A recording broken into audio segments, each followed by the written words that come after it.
Hello everybody, Eric again. Like and subscribe. Here we go.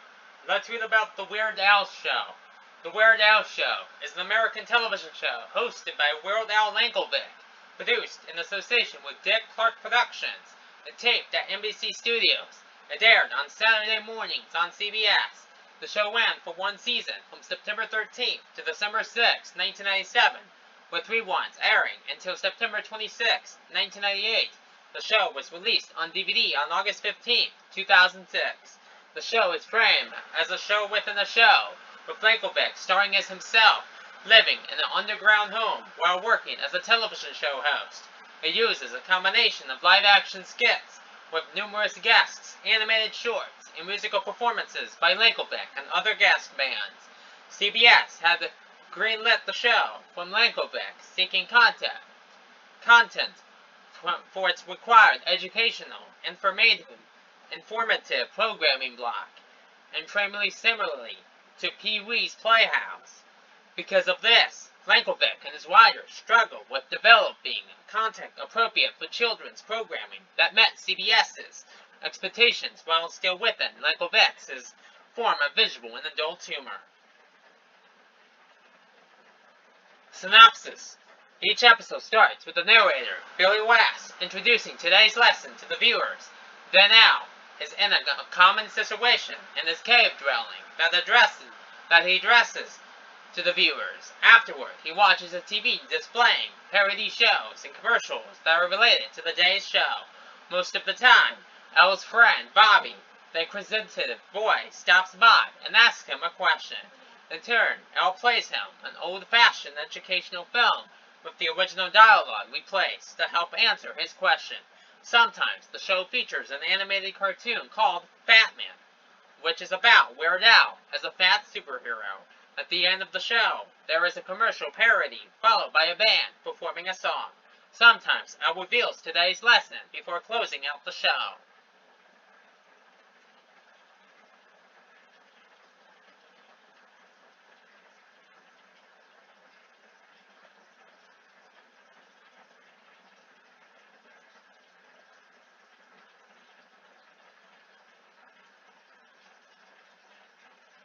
Development. Around the time of recording Eat It in 1994, Yankovic and his managers started pitching the idea of a children's show hosted by Yankovic, believing that his energy suited his format well. It was not until the 1990s that the American network, CBS, showed interest, especially looking for Saturday morning content that would meet new Federal Communications Commission, FCC rules requiring broadcast networks to carry a number of hours of educational, informative EI programming content. While this was not Yankovic's preferred approach, he considered it the deal we made with the devil to get his show on air.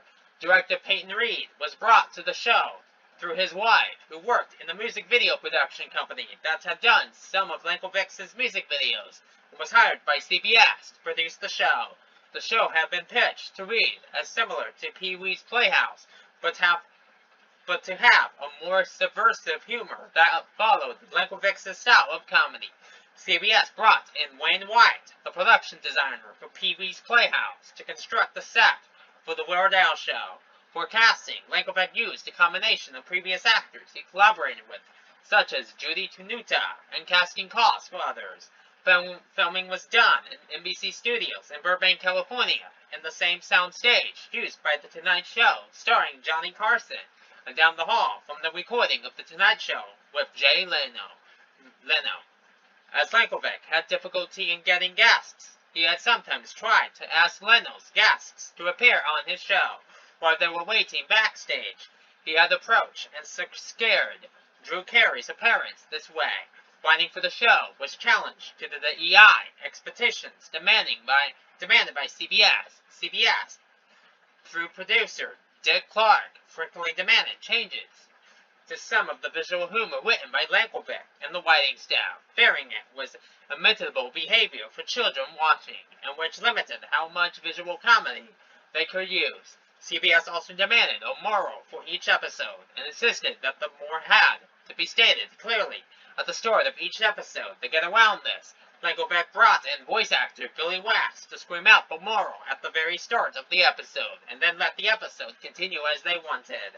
The Wires knew some of their material would be scrapped by censors below such scenes anyway, but were often surprised at what the censors left in. For example, a sketch in which Baby and Papa Booley commit suicide after listening to one too many of Fred Huggins' songs was being seriously considered by the network for use on the show. The sketch was later rewritten to have Papa Booley call a mental hospital to take Fred away. The unusual script of the unedited Fred Huggins sequence is well played in the audio commentary for an episode on the DVD. CBS also wanted more of Lenkelbeck's music parodies as part of the show, though they would not pay for the royalties for the original song. Lenkelbeck ended up doing one original parody, Lousy Haircut, Face on Fire Starter by The Prodigy. The network desired to see musical acts of younger musical groups that would appeal to their target audience at the time. One of these was Hanson, who had just reached fame with their single Bop.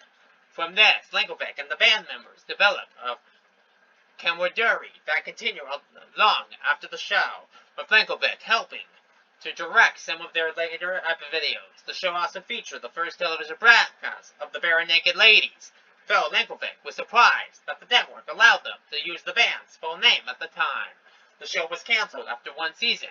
Lenkelbeck and the others on the team acknowledged that CBS did not find that the show followed the formulaic pattern set by Pee-wee's Playhouse, and coupled with difficulties in keeping the show in check.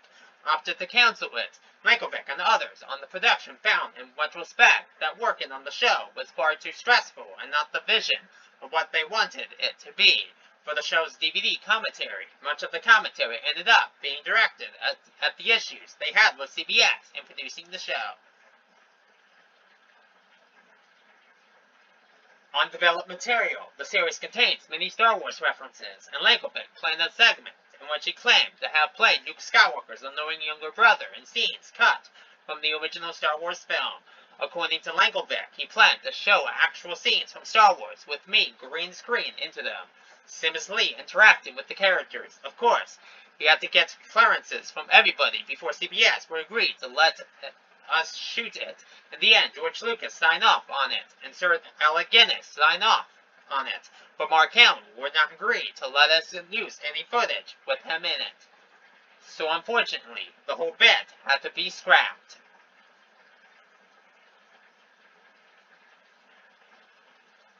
Music. Theme song. The theme song can be found on Lenkelbeck's album, Running with Scissors, 1999, as the World Al Show theme. It tells the story of how Al came to live in a tree and gets a television show, including references to the fabricated life story and the complete Al, such as having worked in a Nakongastant factory, also referenced as playing on the company bowling team, which may be a reference to Generic Blues. The visuals for the show's theme are done in 3 different styles: traditional animation, 3D computer animation, and claymation. The claymation portion was done by Mark Osborne and Scott Nordland, who had previously done Lenkelbeck's Jurassic Park music video, and the CGI portion was done by DNA Productions, with Joy Animation doing the traditional animation portion.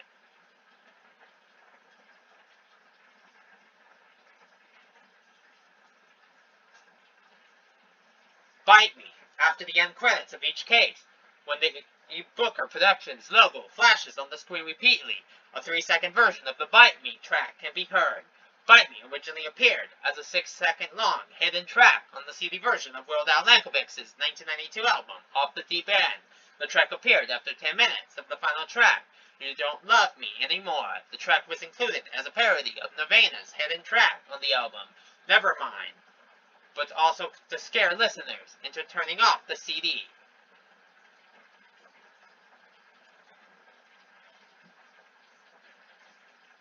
Cast. Weird Al Yankovic as himself, Fred Huggins, Tony Malone, Batman, various other characters. Eddie Deezen as the guy boarded in the wall.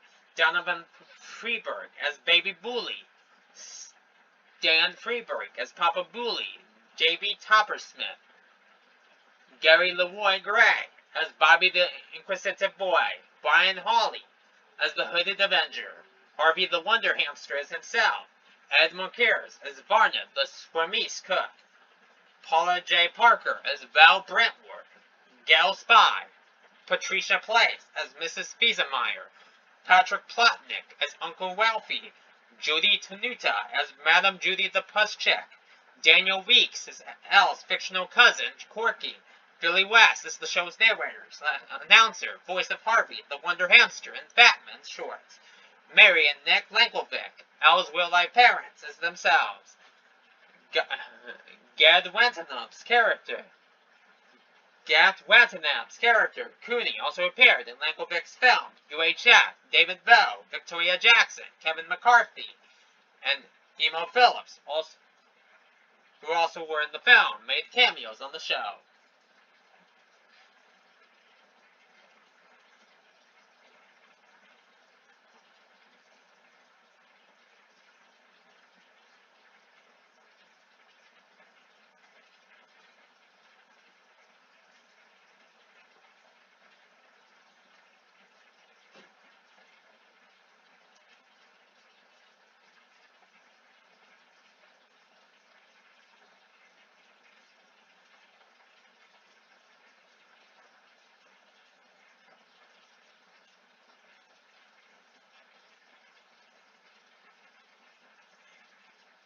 Episodes, number, title, original release. Prod Code 1. Bad Influence, September 13th, 1997. 3603.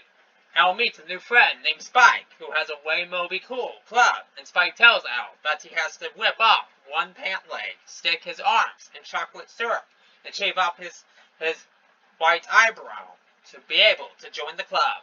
He eventually finds out it was all made up and kicks him out of the house.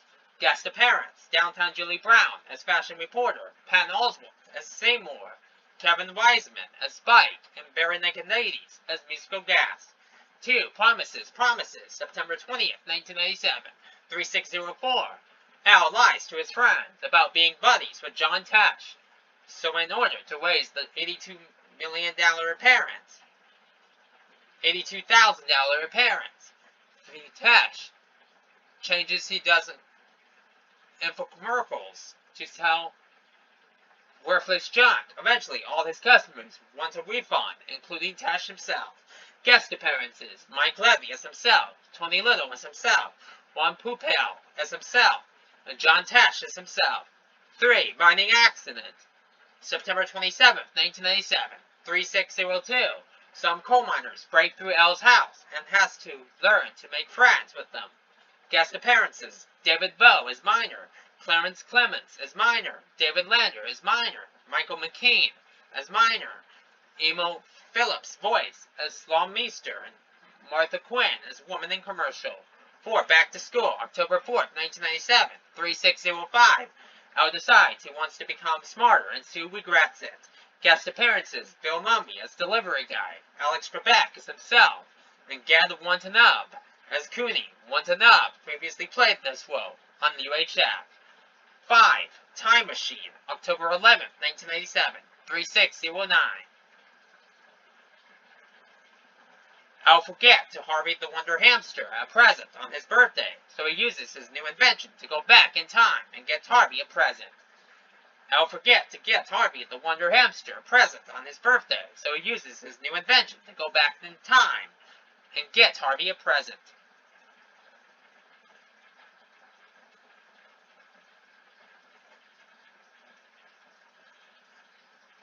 Guest appearances, Terry Garth herself, Victoria Jackson as Crying Woman, Steve J. as Musical Gas, John Bermuda Schwartz as Musical Gas, Ruby Ann Ventura as Musical Gas, and Jim West as Musical Gas.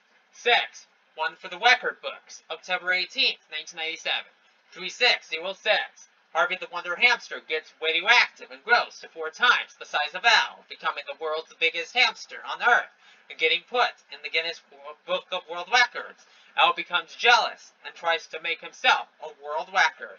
Guest appearances: Tom Patrick Bragg as Gene Siskel, Mark Tanovey as Roger Ebert, Rick Sorbia as Bearded Man, Scott Stretzog as Free Thrower, Ian Whitcomb as Sir Alec, and Hansen as musical guest. 7. Because I Said So, October 25th, 1997, 3607. Al has to babysit Tui. Al's television producer is Greedy Nanfu. Guest appearances: Charles Fisher as Buford, Matthew McClurley as Huey, Tudge Marie as himself, and Dick Van Patten as himself. 8. Talent Show, November 1st, 1987, 3612. Today is the day of the annual Weird Al Talent Show, but Cousin Corky gets stage fright. Guest appearances: Henry Corden as Fred Flintstone, Kathy Ladman as Cindy, Jean Vander Poel as Wilma Flintstone, Mary Lana Wextrub as Weather Woman, John Wark as Clint Eastwood, Roger Rose as talk show host, John Bermuda Schultz as drummer, Matt Weinhold as game show host, and Mature as musical guest. 9. Al plays hooky, November 8, 1997, 3611. Al decides to take a vacation, leaving Cousin Corky stuck hosting the show. Guest appearances: Fabio as himself, Daisy Ferrance as herself, and Kevin McCarthy as mayor. 10. He ain't happy. 10. He ain't heavy. He's my hamster, November 15, 1997, 3601. Al bullies Harvey about doing a death and defying stunt, and must make amends.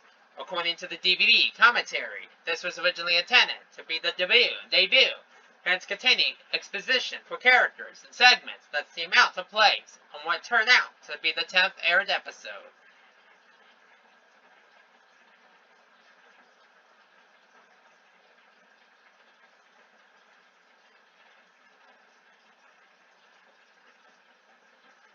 Guest appearances: Jimmy Briscoe as Mippy, Drew Carey as himself, Fred Willard as award show host, with Ash as musical guest, and Jack Platnick as Uncle Wealthy. 12. The obligatory holiday episode, November 29, 1997, 3613. Al celebrates the holidays with his friends. This was the last episode recorded, and was intended to run last. However, it ended up being the second to last episode aired. Guest appearances: Dick Clark as himself, The Amazing Jonathan as Uncle Jonathan, and Martin Lewis as Token Brett. 13. Al gets robbed, December 6, 1997, 3610. Al returns to the cave from a trip and finds that all of his stuff has been stolen. Guest appearances: Gilbert Gottfried as Al's imaginary friend Gilbert, Martha Quinn as Woman in Commercial, Macho Man Lenny Savage as himself, Dick Van Patten as Burglar, and All For One as musical guest. Note: in this episode, the Hooded Avenger walks over to Al, delivering him his tabloid papers. The paper is called Midnight Star, referring to the same title song about the tabloid of Weird Al Yankovic in 3D. The main headline, Incredible Frog Boy on the Loose, refers to a lyric in the song.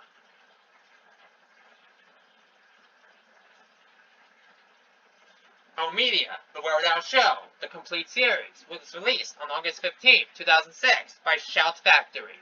It is a 3-DVD set of all 13 episodes of The Weird Al Show, plus bonus features. The episodes are presented in broadcast order. The Weird Al Show was released on DVD in Canada on September 26, 2006, alongside the US release of his new album, Straight Out of Glenwood. Before the DVD set release, a compilation of the short music video segments for Lousy Haircut, Lasagna, and Living in the Fridge, as well as the show opening, was released on Weird Al Yankovic, The Ultimate Video Collection in 2003. Special features: 13 commentaries with Weird Al, as well as other casts and crew members. The Evolution of Batman, a featurette consisting of original concept art, the Batman cartoons, were based on Weird Al's hit song, Bat Concept Art Gallery, animated storyboards, karaoke for the show's theme song. See also, 1990s Portal, television portal. Bye for now.